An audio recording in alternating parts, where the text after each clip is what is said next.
Salut les gars, c'est Mangamonde et on se retrouve aujourd'hui pour une nouvelle vidéo One Piece bien sûr.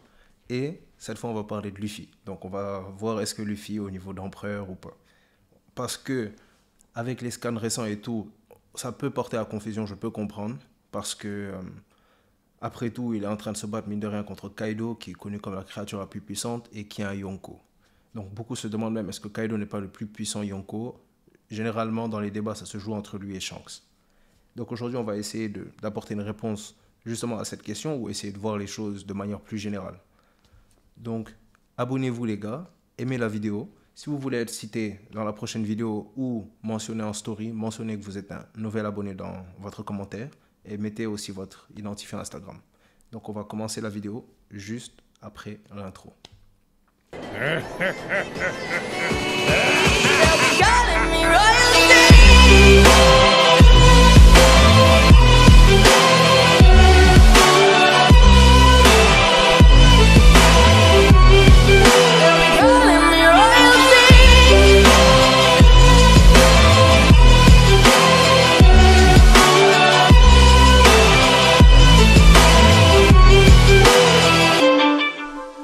Donc, je pense que pour pouvoir évaluer justement est-ce que Luffy a un niveau Yonko ou pas, il faut qu'on revoie un peu les choses, qu'on fasse un petit flashback sur lorsque les rumeurs de Luffy Yonko ont commencé. Donc, tout ça, ça a commencé en fait à l'arc Whole Cake Island, donc l'arc Tugato. Et c'est là où Luffy a été déclaré, soi-disant, 5e empereur par justement Morgans. Et c'est là où les rumeurs Luffy Yonko ont commencé. Mais après, on va voir que c'est pas aussi facile que ça d'être Yonko, en fait. Donc, déjà, pour être Yonko, on peut dire qu'il faut avoir battu un Yonko, au moins combattu un Yonko d'égal à égal, pour avoir le niveau. Ça, c'est pas pour être Yonko, mais c'est pour avoir le niveau de Yonko. Or, Luffy n'a pas affronté Big Mom, ou plutôt, ils se sont affrontés quelques secondes, et voilà, Luffy a pris quand même un peu cher, parce que Big Mom l'a renvoyé. D'ailleurs, petite information, c'est la seule fois où on voit Sanji frapper une femme. Donc, on dirait que Sanji, quand c'est Big Mom, là ça compte plus trop, hein. Donc, voilà, c'était juste une petite parenthèse rapidement. Par contre, il a battu Katakuri, qui lui est un second empereur. Et ça a été après un affrontement plutôt difficile, mais il a réussi à gagner. Si vous voulez d'ailleurs aussi, je vous donnerai mon avis sur l'affrontement entre Luffy et Katakuri, parce que moi, j'interprète ça de manière assez spéciale. Pas de la manière commune où on dit que forcément Luffy a gagné, il a été meilleur que Katakuri. Je ne suis pas forcément d'accord, même si Luffy est le vainqueur, sans contestation. Donc, je vous donnerai aussi mon avis sur ça dans une prochaine vidéo. Et donc, pendant le combat contre Katakuri, Luffy a progressé. Il a appris le acquis de l'observation avancé. Donc ça a été un progrès pour Luffy au niveau de son niveau de combat. Sauf que les Yonko sont définis quelque part par leur capacité à attaquer, empiéter sur le territoire d'autres Yonko, sans aussi payer de conséquences. Donc ça, je déduis ça selon les actions de Morgans. Parce que la raison pour laquelle Morgans a dit que Luffy était 5e empereur, c'est pas parce que Luffy a réussi à battre Big Mom ou quoi que ce soit. C'est parce que Luffy a réussi à justement s'infiltrer sur le territoire de Big Mom, quelque part mettre le bordel, et ensuite réussir à s'échapper sans qu'il y ait de conséquences immédiates. Il n'est pas mort, aucun justement de ses Nakama n'a été vraiment blessé, il n'a pas payé de conséquences pour ça. Donc, comme je viens de dire, les Yonko sont définis par leur capacité à attaquer, empiéter sur les territoires d'autres Yonko sans payer de conséquences. Ça, c'est une partie de la définition d'un Yonko. Ensuite, Luffy était clairement inférieur à Big Mom à la fin de Whole Cake Island. Il n'y a même pas de question qui se pose. Si Luffy et Big Mom avaient combattu sérieusement un contre un, il aurait mangé la poussière. Il ne faut pas se dire non, Luffy aurait pu battre Big Mom ou quoi que ce soit. Non, Luffy n'aurait pas pu battre Big Mom à sa sortie, en tout cas de Whole Cake Island. Maintenant, ça peut être différent. La réponse à cette question peut être différente. Donc, ensuite, on arrive à l'arc Wano. Donc, c'est là où ça devient en fait intéressant. Quand je dis l'arc Wano, d'abord, on va parler de ce qui est pré-Onigashima. Donc, d'abord, Luffy, on va se dire la vérité, il s'est fait dérouiller par Kaido à son arrivée. Kaido l'a one-shot alors qu'il était sous. Donc, ça, c'était un moment pour se dire, ok, Luffy n'est pas encore arrivé à ce niveau-là. Et c'est ce que Teach avait dit lorsqu'il a lu justement l'article de Morgans sur Luffy 5e empereur. Il a dit 5e empereur, tu n'en es pas encore là. Donc on voit avec ce qui est arrivé avec Kaido et tout, que justement ça se confirme. Ensuite, il se retrouve donc à la prison d'Udon. Et c'est là où il apprend le Ryo, parce qu'il rencontre Ryogoro qui lui apprend justement le Ryo et il devient plus fort. et il continue à s'entraîner de jour en jour jusqu'au jour du raid. Donc c'est là que ça devient vraiment intéressant, c'est à partir de justement l'assaut sur Onigashima. Lorsqu'on arrive au niveau de l'arc Onigashima, on a un tout nouveau Luffy qui voit le jour. Donc il cause le doute un peu face au Tobiropo parce qu'on voit par exemple son combat avec Page One et Ulti.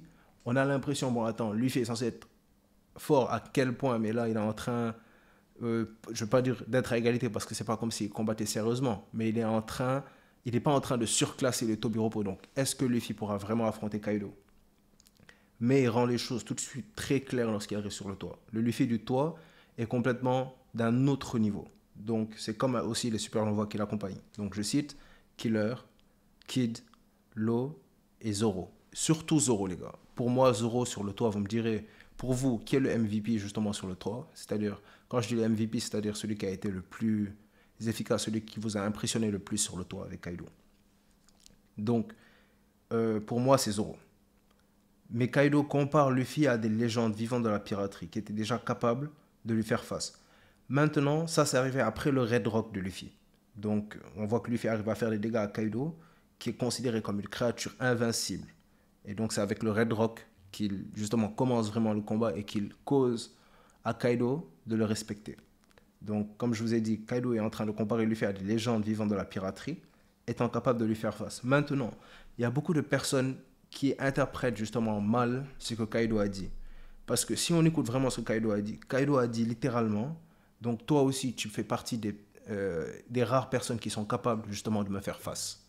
Donc ce que Kaido implique, c'est qu'il a déjà affronté ces personnes-là.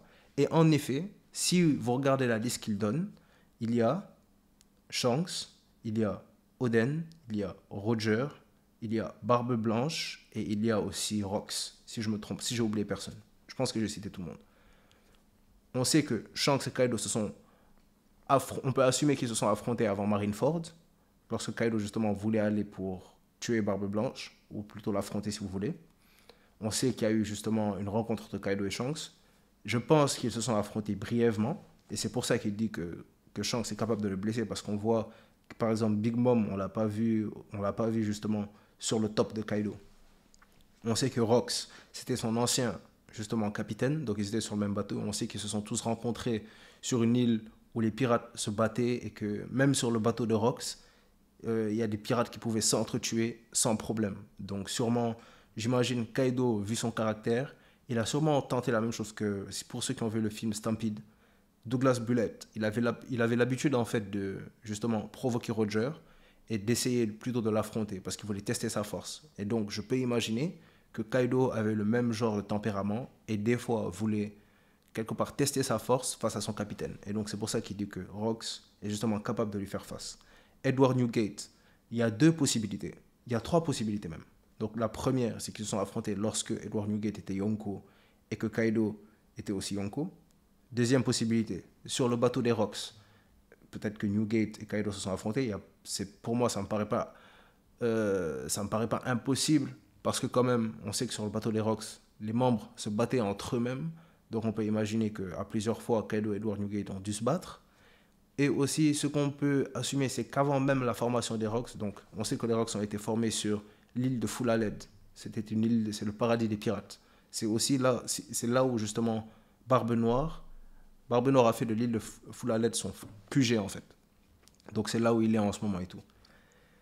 Et c'est même là où le film Stampede se déroule. Donc ils se sont peut-être aussi affrontés sur cette île. On sait qu'aussi les pirates là-bas s'affrontaient, se volaient entre eux, etc. etc. Roger, on sait qu'il y a eu la bataille de God Valley. Donc on sait qu'à la bataille de God Valley, les Rox ont affronté justement Garp et Roger. Donc Kaido faisant partie des pirates de Rox, il a aussi affronté Roger et Garp.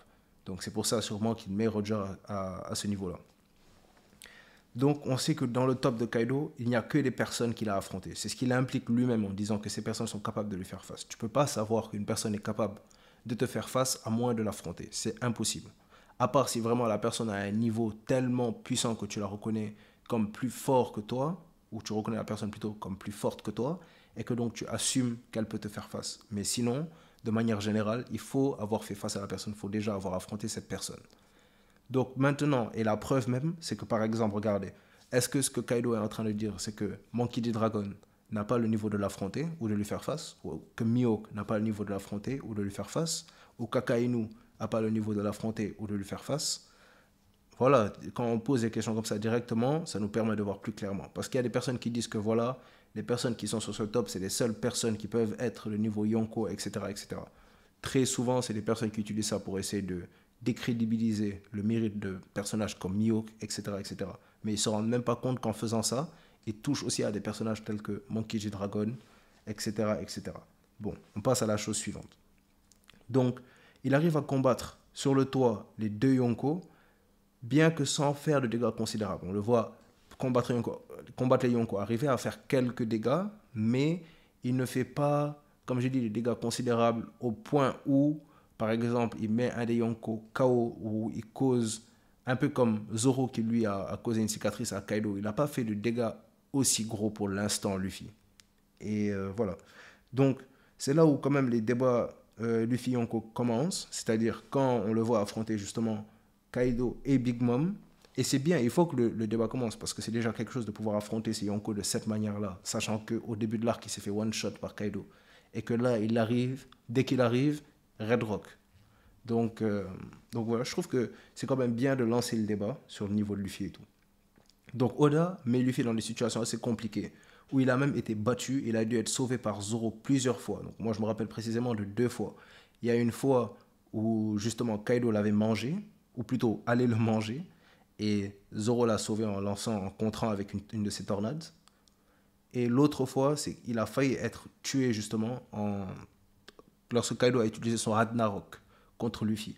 Et c'est là où Zoro a sorti son Ashura, et c'est là où on a appris que Zoro a le Haki des conquérants, etc., etc. Et c'est là où il a placé la cicatrice à Kaido. Donc il a été sauvé 2 fois par Zoro. Et Luffy comprend donc en recevant le Ragnarok de Kaido qu'il peut utiliser le principe du Ryo, qui est le flow, pour se recouvrir de Haki. Et plus précisément de son Haki des rois. Donc c'est bien sûr après avoir été sauvé par Zoro qui venait d'éveiller son Haki des rois. Donc Luffy reproduit l'exploit des Yonko en utilisant le Haki des rois, qui d'après Kaido ne peut être utilisé que par des rois parmi les rois. C'est-à-dire qu'on a avoir le Haki des rois, c'est une chose. Pouvoir utiliser le Haki des rois justement de manière à se recouvrir avec, là ça demande un niveau d'une autre catégorie. Donc c'est ça qu'on apprend justement avec le fait qu'on découvre que on peut se recouvrir aussi le Haki des rois grâce au Ryo. Et donc là, on a un peu d'espoir qui naît. On pense que ok, Luffy va combattre Kaido d'égal à égal. Donc les débats encore s'intensifient. Sauf que Luffy se prend une clim par Kaido et se retrouve éjecté de l'île. Et voilà. Donc à partir de ce moment-là, on commence encore à douter. On a dit ok, il n'a pas encore le niveau clairement. Sauf que Luffy se fait sauver par Momonosuke et il revient le plus belle. Et lorsqu'il revient, encore un exploit pour Luffy. Il réussit à réitérer l'exploit des Yonko. Donc c'était celui de Roger et de Newgate, à réussir à fendre le ciel en deux dans un choc d'anthologie vraiment contre Kaido. Donc on a vu Shanks et Barbe Blanche faire le même choc. On a vu aussi Kaido et Big Mom faire le même choc. Donc ce choc-là est représentatif dans la communauté du niveau de Yonko. Sauf que je pense que les gens, quelque part, ils poussent le débat un peu loin. C'est-à-dire, c'est pas parce qu'on fend le ciel qu'on est au niveau Yonko. C'est-à-dire, comment je vais vous expliquer ça? Fendre le ciel n'est pas caractéristique de ton niveau de combat. Certes, il est caractéristique de ta technique et de ta maîtrise du Haki des rois, mais pas de ton niveau actuel. C'est pas parce que tu fends le ciel que forcément tu as le niveau de Yonko. C'est parce que tu fends le ciel que tu utilises le Haki, justement, des rois avancés. Donc c'est ça qui cause en fait au ciel de se fendre. C'est l'utilisation de Haki des rois avancés. Parce que si on prend justement cette logique, ça veut dire que Kaido et Big Mom ont le même niveau. Et que Shanks et Barbe Blanche ont le même niveau. Shanks, Barbe Blanche, ça peut se débattre. Mais Kaido et Big Mom, on sait que Kaido a affronté Big Mom, mais pourtant, il ne l'a pas mis dans son top des personnages capables de lui faire face qu'il a déjà affronté. Donc ça veut dire que Kaido et Big Mom n'ont pas le même niveau. Et on le voit même pendant la bataille sur le toit, à plusieurs reprises, on a Kaido qui reproche à Big Mom de ne pas faire assez attention. En gros, Kaido considère un peu Big Mom comme un poids inutile. Pas inutile parce que bon, elle est quand même forte, mais plus comme un poids qu'autre chose. Donc, c'est ce qu'on apprend. Donc, on apprend que Luffy ensuite, il demande un contre Kaido. Maintenant, ce qu'on se demande, c'est est-ce que Luffy va subir une nouvelle défaite? Parce que on n'a plus d'infos depuis. On a vu Sanji combattre Queen, on a vu King combattre Zoro, mais on n'a pas vu Luffy Kaido. Donc en ce moment, n'importe quoi peut se passer. De trois options. Soit Luffy, il s'est encore pris une clim sur le toit et il va devoir revenir. Soit ils sont dans un combat plutôt égal, mais je pense pas que Luffy, ce serait quelque part illogique si Luffy, sous sa forme de base, arrive à créer un combat égal avec Kaido. Surtout au niveau de sa force physique, parce que Kaido, on sait qu'il a une résistance incroyable et une force physique tout aussi incroyable. Donc, ce qui est très possible, c'est que la prochaine fois qu'on arrive justement sur le toit, c'est que Oda peut nous présenter quelque part soit une nouvelle application du Gear 4 de Luffy, soit potentiellement aussi le Gear 5 de Luffy. Parce que ce serait l'explication la plus logique pour une égalité.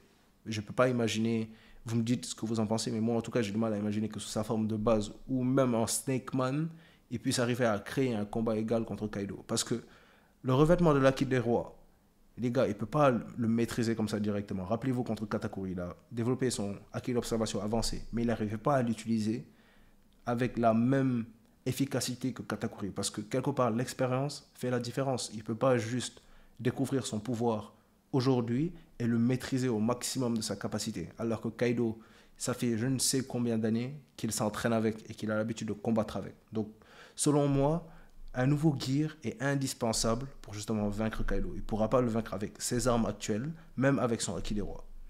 Rappelez-vous contre Katakuri, lorsqu'il a eu justement son acquis de l'observation. Et comme je vous ai dit, il n'a pas réussi à surpasser Katakuri dans ce qui est du acquis de l'observation. Ce qu'il a fait, c'est qu'il a compensé avec une nouvelle application de son Gear 4. Donc c'est là où il a créé le Snake Man. Et avec justement son Black Mamba et son Python, etc., etc., il arrivait justement à compenser quelque part l'acquis de l'observation de Katakuri avec une vitesse. Donc je pense que pour justement qu'on puisse nous donner une égalité ou un niveau plus ou moins égal entre Luffy et Kaido, parce que je pense pas que la prochaine fois qu'on va aller sur le toit, Luffy sera déjà en train de battre Kaido. Franchement, je pense pas. Dites-moi ce que vous en pensez, mais moi perso, je crois pas trop à ça. Donc, on va être obligé de nous présenter soit un nouveau gear, une nouvelle version du Gear 4, soit directement le Gear 5. Pour moi, la ligne la plus logique, c'est que Luffy utilise le... Et c'est possible aussi qu'on nous présente l'évolution de son fruit du démon, vu qu'on a eu Law, Kid, qui ont justement évolué leur fruit. Donc, en gros, pour un cas d'égalité, ou pour moi, quelque part, la situation idéale, ce serait qu'on arrive sur le toit et que Luffy soit mis en difficulté. Ils sont en difficulté contre Kaido, mais qu'il ne se soit pas pris une clim, quoi. En gros, il est en train de combattre, juste il est en difficulté. Il trouve une nouvelle application au Gear 4. Ok? Il combat Kaido. Il arrive plus ou moins presque à égalité.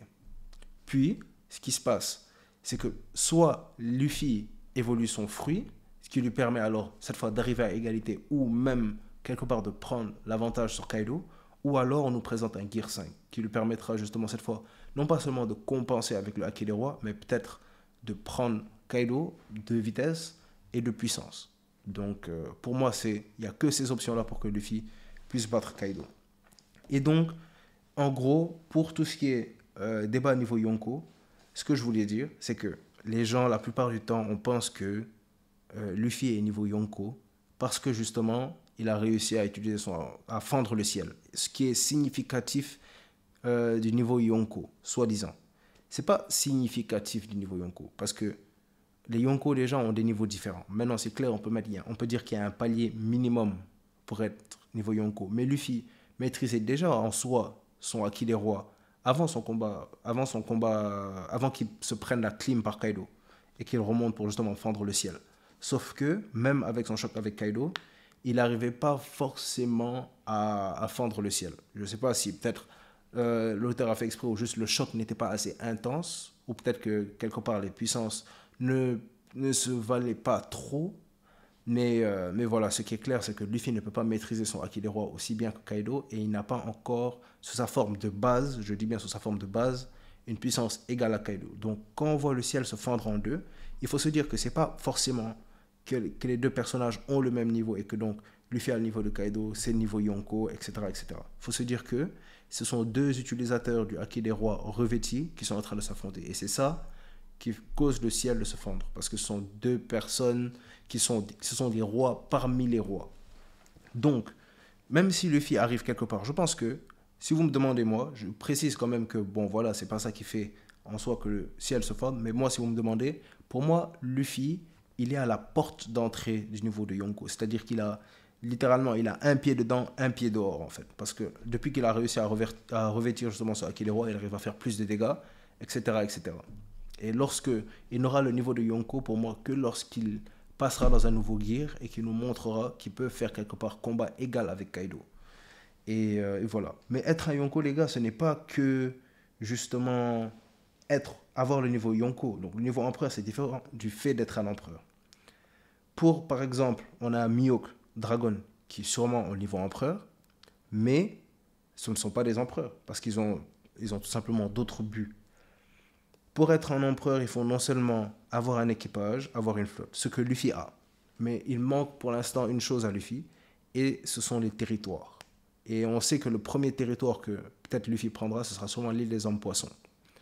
Donc on se pose la question, Luffy deviendra un Yonko, c'est dans pas longtemps. Dès qu'on va quitter Wano, je ne sais pas si Big Mom va tomber à Wano ou s'ils vont conclure son arc justement à Elbaf, on va en parler sûrement un peu après.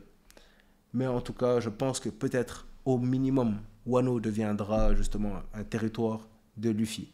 Parce que si aussi ça se coordonne avec la théorie comme quoi Luffy est la réincarnation de Joy Boy et que Joy Boy devait être le roi justement de l'ancien royaume et tout, ce serait logique que Wano devienne le territoire de Luffy qui est censé représenter quelque part la réincarnation de Joy Boy. Donc, pour moi, à la sortie de Wano, si Wano est le territoire de Luffy, alors on peut officiellement dire que Luffy est un empereur. Parce qu'à ce moment-là, il n'y a pas moyen, les gars, qu'à la fin de l'arc, Kaido soit toujours là. Je ne pense pas. Maintenant, une possibilité aussi, c'est que Kaido, justement, survive à Wano. Je ne pense vraiment pas, mais voilà, il y a toujours une petite part de probabilité parce qu'on ne sait pas ce que l'auteur va faire. Et je ferai une vidéo sur comment est-ce que Kaido aussi peut justement échapper quelque part à la mort sur Onigashima. Et donc c'est en rapport avec une théorie sur justement à l'époque où il était chez les Rocks, etc., etc., comment il a eu son fruit, tout ça, tout ça. Donc je vous ferai cette vidéo-là. Et donc voilà. Et ensuite, lorsque Luffy aura aussi sûrement l'île des hommes poissons, à ce moment-là, on pourra sûrement l'appeler empereur. Le niveau empereur, est-ce qu'il l'a en ce moment? Non, je ne pense pas. Parce que pour moi, fendre le ciel n'est pas significatif d'avoir le niveau empereur, mais de la maîtrise, justement, du Haki des rois revêtis. Et pour moi, pour être empereur, il faut pouvoir faire combat égal avec un empereur. Pour l'instant, tout ce qu'on a vu, c'est un choc. Donc, je pense que c'est un peu trop pour s'avancer et de dire que, oui, Luffy, il a le niveau empereur. Il est à la porte d'entrée, il a un pied dedans, pour moi. Donc, il est un peu niveau empereur, pas encore tout à fait niveau empereur. Mais ce qui est sûr, c'est qu'à la fin de l'arc, on aura un Luffy niveau empereur, on aura un Luffy hyper puissant. Et aussi, on aura sûrement un Luffy qui ne sera pas seulement du niveau d'un empereur, mais qui deviendra un empereur avec l'acquisition de différents territoires, comme par exemple le territoire de Wano, et aussi potentiellement, selon la condition de Big Mom à la fin de l'arc Onigashima, potentiellement aussi le territoire justement de l'île des hommes poissons, parce qu'il avait prévenu Big Mom qu'il allait reprendre le territoire de l'île des hommes poissons, et même Jinbei était d'accord avec, même le roi Neptune, il voulait justement prendre le drapeau de Luffy pour assurer la protection de son royaume. Donc voilà, on sait que Luffy aura un niveau empereur à la fin de l'arc. Pour l'instant, je vous ai dit que pour moi, il ne l'a pas encore. Dites-moi vous ce que vous en pensez. Est-ce que Luffy, pour l'instant, a déjà le niveau empereur? Est-ce qu'il est déjà à ce seuil-là? Ou est-ce qu'il doit encore se prouver pour justement qu'on puisse vraiment le qualifier de quelqu'un qui a le niveau d'empereur? Est-ce que, à votre avis, Wano sera un territoire de Luffy à la fin de l'arc? Est-ce que l'île des hommes poissons en sera un aussi? Est-ce que Luffy sera déjà appelé un empereur à la fin de l'arc ou pas? Donc dites-moi tout ça dans les commentaires et tout. Donc maintenant on va parler, on va juste discuter un peu de ce qui peut se passer après Onigashima. Donc à votre avis, quelle est la prochaine étape? Est-ce que on va aller à Marie-Joise pour essayer de sauver justement Sabo? Est-ce que ça se passera à New Marineford? Ou bien est-ce qu'on va aller d'abord à Elbaf? Moi, je pense que l'urgence fait qu'on doit aller sauver Sabo. Les gars, Sabo, le monde est inquiet pour lui. On a vu Dragon, Koala, assez inquiet pour lui, Ivankov.